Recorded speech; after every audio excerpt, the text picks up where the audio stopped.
ان کو گین ہو رہا ہے جن کو شاید گین نہیں ہونا چاہیے تھا. عمران خان صاحب کو گین اس لیے ہو رہا ہے بیکاز ان کی پرفارمنس جو ان کی ہے، اور اسپیسیفکلی پنجاب کی جو پرفارمنس ہے، اس کو ساری چیزوں کو انڈرمائن کر رہی ہیں یہ سارے اپوزیشن لیڈرز اور ان کی جماعتیں.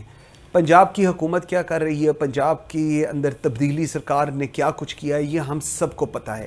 لیکن عمران خان صاحب سیف زون میں چلے گئے ہیں. عمران خان صاحب وانٹس کہ جس طرح یہ ساری چیزیں جس طرح چلی ہیں، جس طرح یہ اپوزیشن چل رہی ہے، at the end of the day اگر میں کہوں کہ کس نے گین کیا ہے اس ساری صورتحال سے، تو وہ صرف اور صرف پاکستان تحریک انصاف ہے. میں آج پھر وہی کہوں گا کہ اگر آپ کی پرفارمنس نہیں ہے تو آپ کو لانگ رن کے اندر بہت بڑے مسائل کا سامنا کرنا پڑے گا. عثمان بزدار صاحب جو کہ وزیر اعلیٰ پنجاب ہے، جن پہ ہم اکثر بات کرتے رہتے ہیں، بہت معصوم ہے، مظلوم ہے بقول عمران خان صاحب کے، بقول صرف عمران خان صاحب کے اور کسی کے بقول نہیں. عمران خان صاحب کہتے ہیں کچھ بھی نہیں کیا. عثمان بزدار نے صحیح کہتے ہیں، کچھ بھی نہیں کیا. یہی تو مسئلہ ہے، کچھ کریں تو پتہ چلے نا. قبضے شروع ہو گئے ہوئے ہیں. ایک آپ نے سنا ہوگا ایک تونسا شریف میں 57,000 کنال پر قبضہ ہوا ہے. وہ قبضہ کس نے کیا ہے؟ کیوں تونسا کے سارے جو سول ایڈمنسٹریشن ہے وہ سارے خاموش بیٹھے ہیں؟ اس کے اندر کون لوگ ہیں؟ اس کے اندر عمر بزدار وہ کون ہے؟ وہ عثمان بزدار کا بھائی ہے. اچھا اس نے کیا ہے. وہاں کا کوئی جو ایک کنسرن ڈی ایس پی ہے وہ بھی انوالو ہے، ضیاء کیسرانی آئی بلیو اس کا نام ہے، جو وہاں کے پٹواری ہیں وہ بھی اس کے اندر انوالو ہیں. کیوں یہ سب کچھ ہو رہا ہے اور اس کے باوجود عمران خان صاحب کو لگتا ہے کہ سب ٹھیک ہے؟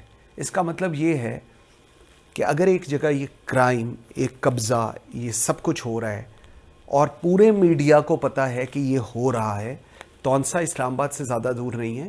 سلمان خان جو ڈی جی آئی بی ہیں، آپ بڑا تعریفیں کرتے ہیں آئی بی کی انٹیلیجنس کی، آپ ان سے کہیں جا کے پتہ کر لیں. جب آپ نے لاہور، ایک صاحب جو لاہور لگے ہوئے تھے ان کے بارے میں رپورٹ نکلوائی تھی آئی بی سے، انہوں نے آ کے پوچھا تھا کہ جی یہ جو 3 مہینے میں چینج ہونا تھا تو آئی بی کی کیا رپورٹس ہیں، اسپیشلی اسلام آباد سے آئے لوگ، تو ادھر بھی بھیجیں، ادھر بھیج کے پتہ کریں کہ کیا ہو رہا ہے. تونسا شریف میں اگر 57,000 کنال اگر عثمان بزدار کے بھائی نے اس پہ قبضہ کرنا ہے اور اس سے کوئی پوچھے تو وہ کہتا ہے کہ جی ہم لوگوں پر الزام ہے، ہم پہ پریشر ہے کیونکہ میرا تعلق تونسا سے ہے یا میں ایک بیکورڈ ایریا سے ہوں. بالکل بیکورڈ ایریا سے آپ چیف منسٹر بنے اور اب آپ بدلہ لے رہے ہیں اس چیز کا، پورا بالکل بدلہ لیا جا رہا ہے. لیکن عمران خان اس پہ خاموش ہیں. عمران خان اس پہ خاموش کیوں ہیں؟ کیا وجہ ہے؟ کہیں ایسا تو نہیں ہے کہ چیزیں پنجاب سے وفاق کی طرف کہیں جاتی ہوں؟ کیونکہ اگر آپ ایک برائی، ایک کرپشن، آپ کو نواز شریف سے آصف علی زرداری ان سب کی کرپشن بہت نظر آتی ہے، لیکن آپ کے اپنے وزیر اعلیٰ کا بھائی جو کچھ کر رہا ہے، وزیر اعلیٰ کا جو پرنسپل سیکرٹری ہے طاہر خورشید، جو وہ کچھ کر رہے ہیں، یہ میرے خیال میں اب کھلی کتاب ہے. اس پہ ہم مزید بات کریں گے اپنے اگلے وی لاگ کے اندر. اب تک کے لیے اتنا ہی. اللہ حافظ.